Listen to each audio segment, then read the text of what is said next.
Thank you so much for your support, your hospitality to host us here and this morning to receive the great blessing from this Sangha, and with your present here to support this mission.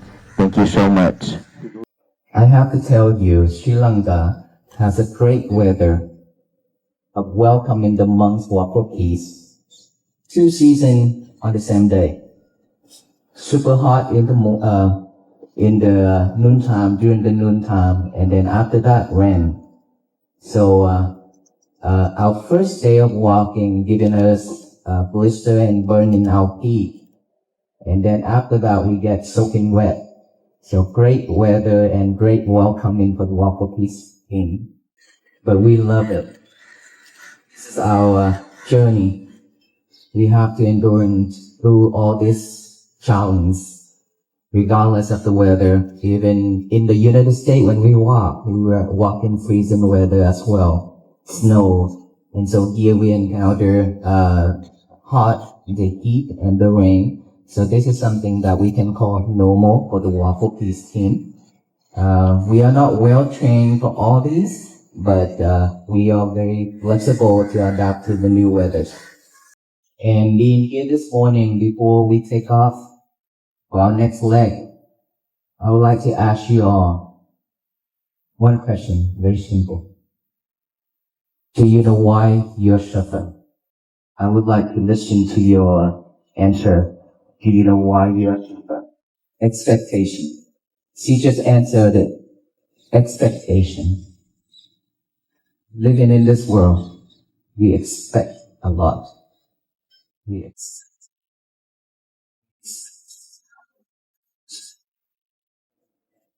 expect to have a wonderful wife, and we expect to have great kids. Is that right? And we expect to have a perfect family with good salaries, a good house, luxury things, good food, everything.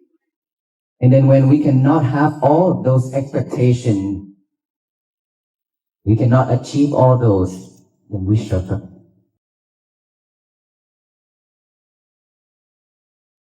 Even if you achieve all those things in life with what you ask for, because now you have to do everything within your power. If you have power, you would like to protect your power and reinforce it. If you have a great husband, handsome, now you have to protect him from the other ladies. If you have a perfect wife, beautiful, now you have to protect her from some other men who will take her away. Now you had a great job with good salaries, and then one day you got laid off. You suffer. All these samples just tell you that every little thing in life, we always chasing for suffering. We are not chasing for wealth. We are not chasing for health. We are not chasing for anything but suffering. And gratefully, we still in the time of the Buddha, Gautama Buddha teachings. His teachings to show us the way, the path, to liberate all kind of these suffering, to attain Nibbana. We are not following his teachings. Why do I say that? It's because for most of the beings, most of the people in this earth, we claim that we are Buddhists, but we are not. Why do I say that? Buddhism, Buddhist followers, the Buddha taught it's not about offerings. It's not about worshiping. It's not about we kneel down in front of the Buddha and the relics and pay respect and asking for wealth, happiness and things. Those are not the Buddha teachings. Those are just spiritual things that we do in life, but that is not it. Namo Buddhaya, Namo Dhammaya, Namo Sang. Namo Buddhaya, Namo Dhammaya, Namo Sanghaya. Respected Mahasangha, respected the Most Venerable Panilad Ananda, and all Venerable monks, respected His Excellency, the President of Sri Lanka, respected all government officials, and all the Thailand to come here for the Walk for Peace, and also the missions of receiving the Buddha relics, the sapling of the Bodhi trees, to bring to the United States the first time ever in the history of Sri Lanka and America. And on my left is Bhante Vimalakirti. He is one of I can say that he's a big coordinator of this journey to receive the Buddha relics, the sapling of the Bodhi tree, and the Walk for Peace. He spends months here in Sri Lanka to coordinate with the government, coordinate with the Sangha, and everywhere to make this happen today. I pay respect to Bhante Vimalakirti. We are here. It's not about anything else but peace. As I explained, and I believe that many of you have watched us online through social media for over 3 months almost. We are very grateful for this opportunity, even though it's a very short walk. But I believe with this tremendous support from the Sangha, from the government, and from all the people in Sri Lanka, we will bring peace to this country and around the world. Who's in here that not like peace, doesn't like peace? We all love peace, right? We are looking for peace, right? And so this mission is not us who brought peace to Sri Lanka or to the world, but we do need the support from all the government, civilians of Sri Lanka, and all people around the world to support this mission, to walk with us in spirit, to make this happen. Peace is something that begins from within. As long as we be willing to slow down, willing to look within, we can find peace. And this is a practice. It's not just something that we can pray and it happen, but this is a practice for every day. If we're willing to take some time of our life every day to practice, I truly believe this world will be different. Imagine, let's say in here we have 100 people here, including venerable monks, government officials, and civilians. 100 participants to walk on this journey to bring peace.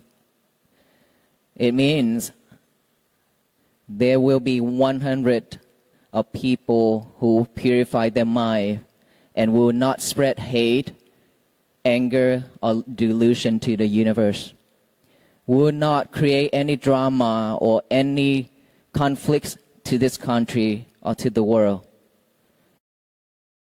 It's already eliminated 100 people already.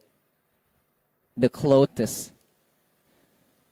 Peace is the thing that all of us are worshiping for, looking towards for. And we all want that. So if we're willing to let go of our egos, we'll make it happen.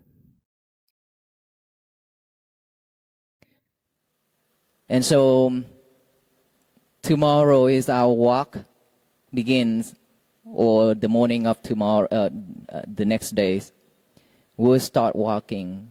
And I do have one simple request. It is so important for this walk to make a big impact is because of the silentness of the walk. That all the venerable monks walk in silence and sometimes greet the people along the road. But we don't make any noise.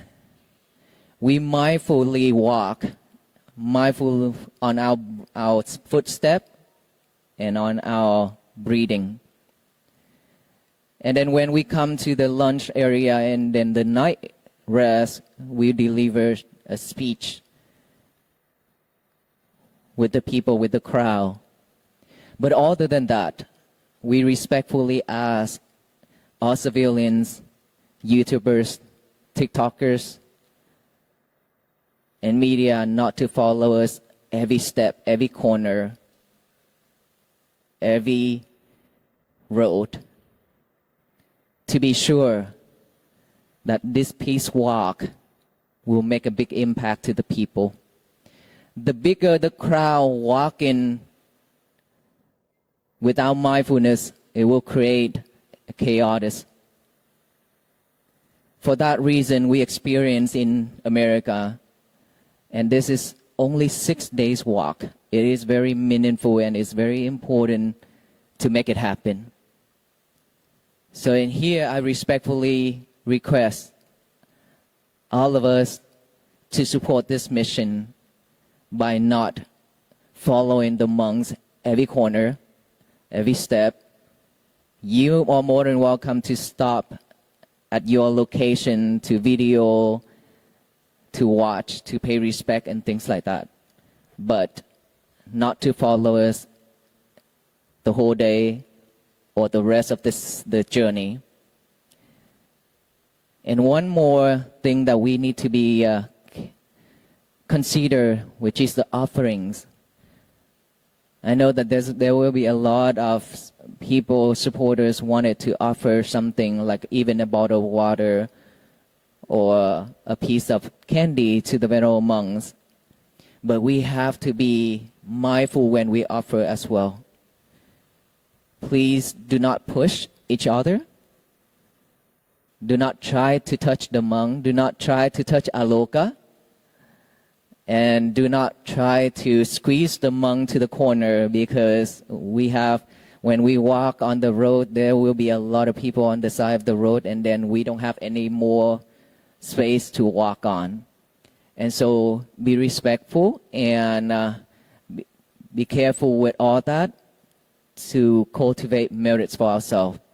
Once we give up our time and effort to go out there to greet the monks, we have to bring home peace and merit.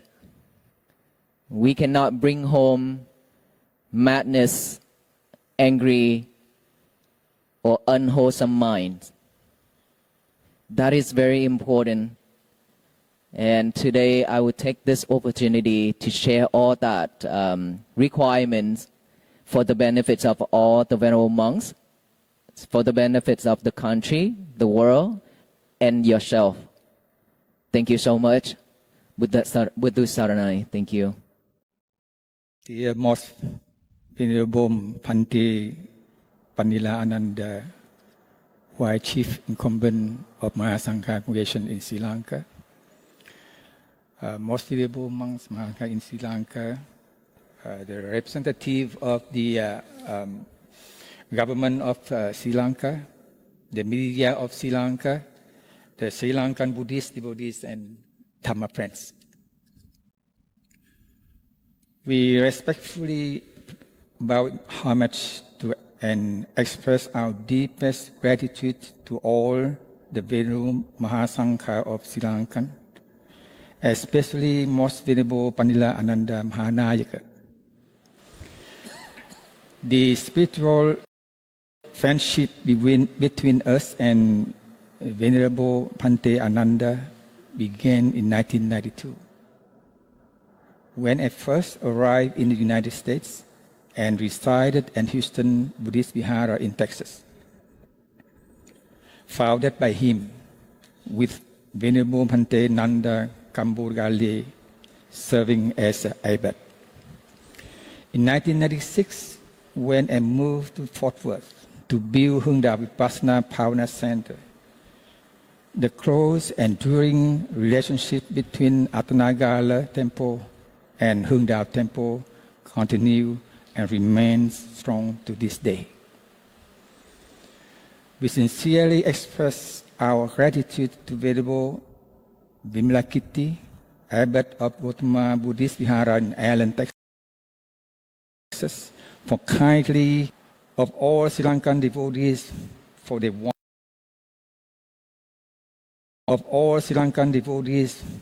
warm extended to our delegation.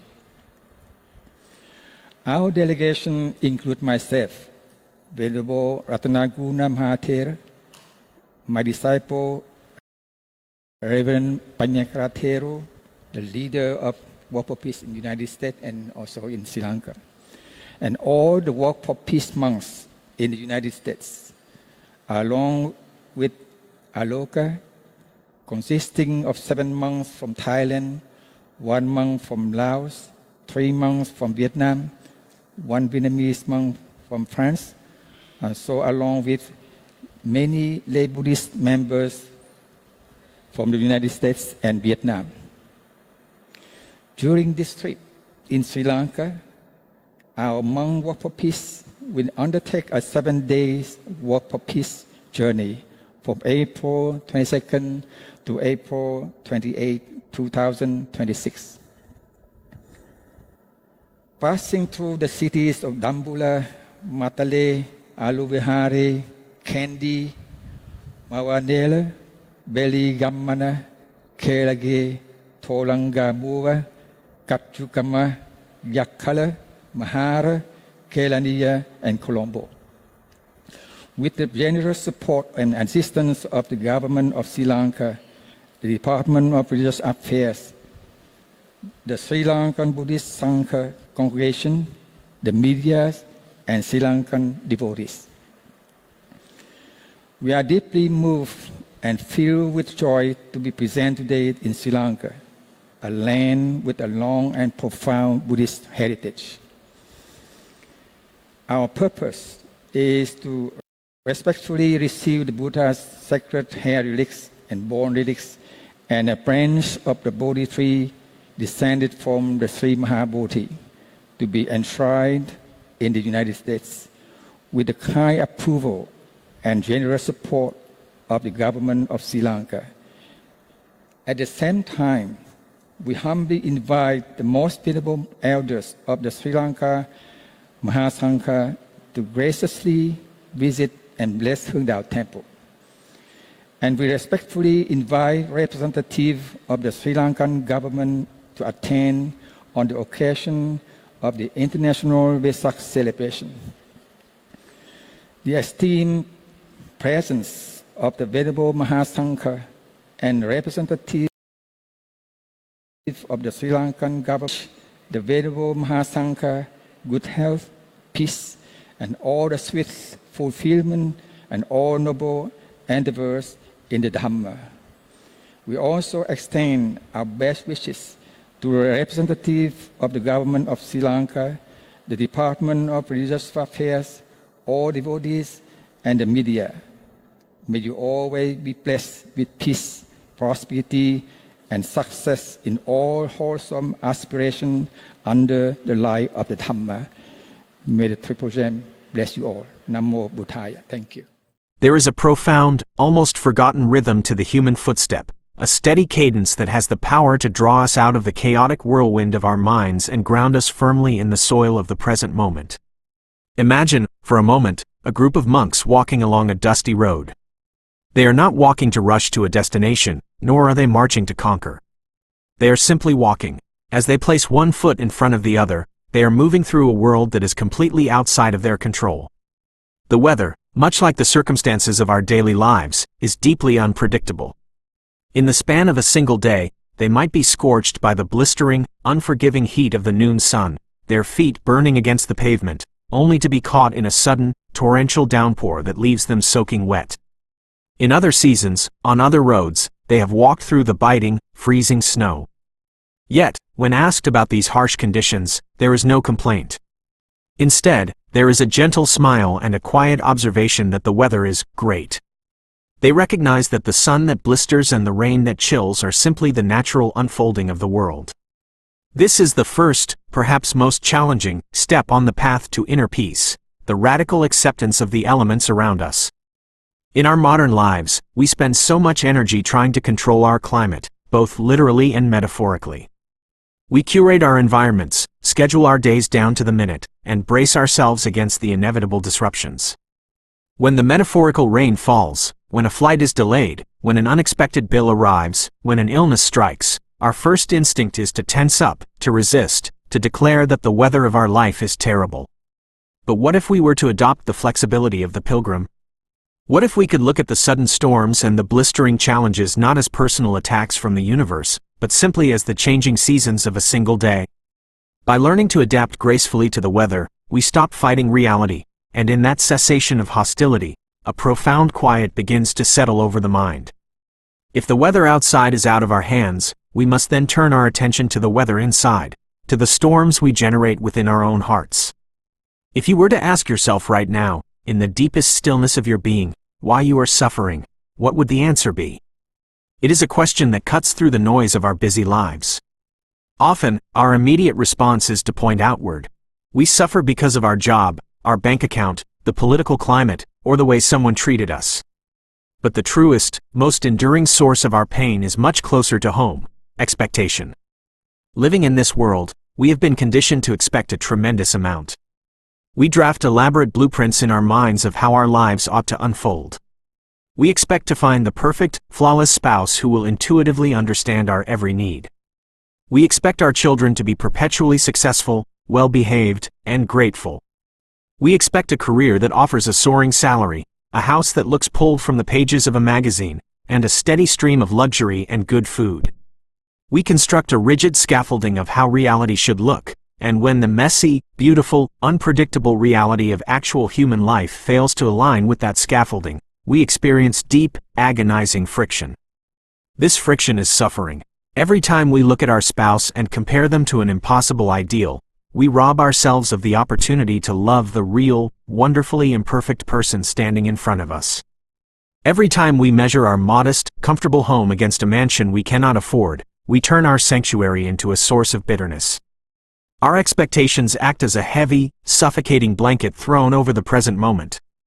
To walk the path of peace requires the immense courage to lift that blanket, to gently dismantle the blueprints of perfection, and to dare to encounter life exactly as it is, without the demand that it be anything else. Yet, there is an even more subtle trap waiting for us, a paradox that catches many of us off guard. What happens if we actually manage to achieve all those towering expectations? What if we secure the wealth, the perfect partner, the high status, and the powerful position? We are often shocked to find that the suffering does not vanish, it simply changes its shape. When we acquire the things we have desperately craved, a new, exhausting anxiety is born, the anxiety of the guardian. Suddenly, we must spend all our energy and power protecting our treasures. If we have amassed wealth or power, we live in terror of losing our influence, constantly reinforcing our walls to keep competitors at bay. If we have found a beautiful, idealized partner, we might find ourselves plagued by jealousy, frantically trying to protect the relationship from the gaze of others. We become wardens of our own success, patrolling the perimeters of our lives, terrified of layoffs, economic downturns, or the simple, unstoppable passage of time. Without realizing it, we spend our lives chasing what we believe is security, wealth, and happiness, but we are actually just chasing new, heavier forms of suffering. We mistakenly believe that if we just gather enough good things, we will be safe. But the tighter we grip the things we love, the more we crush them, and the more our own hands ache. True freedom is not found in building a larger vault to protect our acquisitions. It is found in the willingness to hold the beautiful things of this world with an open palm. It is the understanding that everything is transient, and that our joy comes from appreciating the sunset while it is coloring the sky, rather than trying to trap the sunlight in a jar for tomorrow. This realization brings us to the very core of what it means to practice a spiritual life, a concept that is often profoundly misunderstood in both the East and the West. When we feel the weight of our expectations and the exhaustion of our attachments, we naturally look for relief. However, we often treat spirituality as just another tool for acquiring the things we want.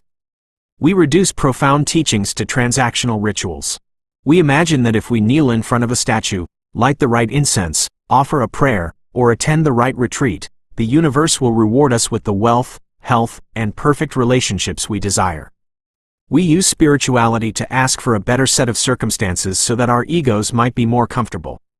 But the teachings that truly liberate us are not about acquiring more, they are about stripping away. True practice is not about worshiping a distant deity and begging for a luxurious life. It is a rigorous, unflinching examination of our own minds. It is the quiet, often unglamorous work of noticing our own greed, our own anger, and our own delusions, and choosing not to feed them. When we let go of the idea that a spiritual practice will magically shield us from the rain or grant us a winning lottery ticket, we can begin the actual work of liberation. We stop asking the world to change to suit our preferences, and we start changing our relationship to the world. We begin to understand that peace is not a gift bestowed upon us by a quiet environment, but a capacity we build from within, independent of the noise outside. How, then, do we build this capacity? It begins with a single, deeply countercultural act: slowing down. We live in a society that worships speed, efficiency, and constant forward momentum. We fill every silent moment with a podcast, a screen, or a task, terrified of what we might hear if we simply stopped. But peace is fundamentally an inside job, and it cannot be accessed while we are sprinting on the treadmill of daily life. To find peace, we must be willing to deliberately slow our pace. We must be willing to pause the endless stream of doing and simply practice being. This is not a grand, mystical event that happens in a flash of lightning on a mountaintop. It is a gentle, everyday practice. It is taking 5 minutes in the morning to sit and feel the breath entering and leaving the body, without trying to change it. It is walking from the car to the office and actually feeling the pavement beneath our feet, rather than mentally rehearsing an argument we are about to have. If we are willing to take just a little time out of our day, every single day, to look within, to notice the frantic jumping of our thoughts and to gently bring our attention back to the present moment, our entire experience of the world begins to shift. It requires patience and consistency. We cannot expect to meditate once and be forever cured of our anxiety, just as we cannot go to the gym once and expect to be forever strong. But through the gentle, persistent practice of slowing down, we begin to create a spaciousness within our minds. In that space, peace, which has been there all along waiting for us to notice it, finally has the room to breathe and expand. The beauty of this internal work is that it does not remain confined to the boundaries of our own bodies. It ripples outward with mathematical certainty. Imagine a group of 100 people, colleagues, neighbors, strangers, who have committed to this practice of inner peace. If those 100 people walk through their day with a purified mind, the impact on the world is immediate and profound. That is 100 people who are no longer injecting hatred into the atmosphere. It is 100 people who will not snap at the barista, who will not send a cruel email in anger, who will not pass their unresolved trauma onto their children. It is 100 people who refuse to create unnecessary drama or amplify the conflicts that tear our communities apart. By simply letting go of their own egos, they have instantly eliminated a massive volume of suffering from the universe. We often look at the sheer scale of the world's problems and feel paralyzed, believing that unless we are leading a global movement, our actions are meaningless. But peace is highly localized. Every time you choose to respond to an insult with silence rather than a counterattack, you are stopping a chain reaction of suffering. Every time you let go of your need to be right and choose harmony instead, you are making the world measurably safer. We are all deeply interconnected, sharing the same emotional ecosystem. When you clean up the pollution in your own mind, you are providing fresh air for everyone around you to breathe. Your individual commitment to stillness is not a selfish retreat from the world. It is the most profound gift you can offer to a society that is drowning in noise and conflict. To offer this gift effectively, we must learn how to move through the world with immense gentleness, honoring the sacred space of others. Think again of the monks walking their silent pilgrimage. For their journey to have its deepest impact, they must walk in unbroken mindfulness, focusing solely on their footsteps and their breath. The people who wish to support them are asked to do so with deep respect for this silence. They are asked not to crowd the walkers, not to push each other for a better view, not to try and grasp at the monks or aggressively pet the peace dog walking alongside them. They are invited to stand by the side of the road, to witness, to offer a quiet blessing, and to let the procession flow freely. This is a profound metaphor for how we must treat the people and experiences we love. So often, our love takes the form of crowding.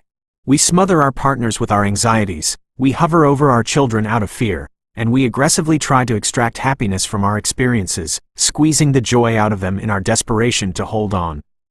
But true love, true peace, requires us to step back and give life the room it needs to breathe.